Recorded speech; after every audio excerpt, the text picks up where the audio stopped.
One of the great myths, unfortunately for a lot of the protesters out there, is that somehow if we pass our budget repair bill dealing with collective bargaining, that all their rights as workers will go away. Couldn't be further from the truth. In fact, as each day passed and more national leaders from outside of our state came in, the lies and myths got bigger and bigger along the way. The reality is Wisconsin, at the turn of the last century, passed the most comprehensive, the strongest civil service protections in the country. For our state workers, they have the right outside of collective bargaining. So regardless of their contract, they have the right, because of the civil service laws in this state, to have merit hiring and just cause when it comes to discipline or even to the point of termination.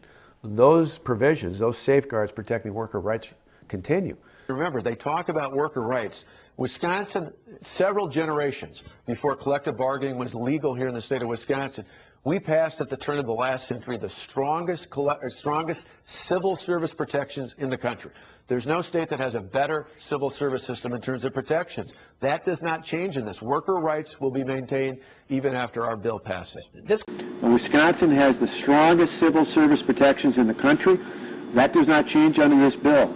The things that provide workplace protection for state employees in terms of merit hiring, just cause when it comes to discipline and termination, all those things remain intact, the strongest system in the country. We don't change that one bit under this bill. In fact, many of the rights we're talking about don't come directly from collective bargaining. They come from the civil service system here in Wisconsin.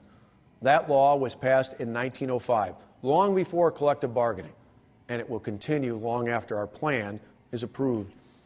You see, despite a lot of the rhetoric we've heard over the past 11 days, the bill I put forward isn't aimed at state workers, and it certainly isn't a battle with unions. If it was, we would have eliminated collective bargaining entirely, or we would have gone after the private sector unions. But we did not.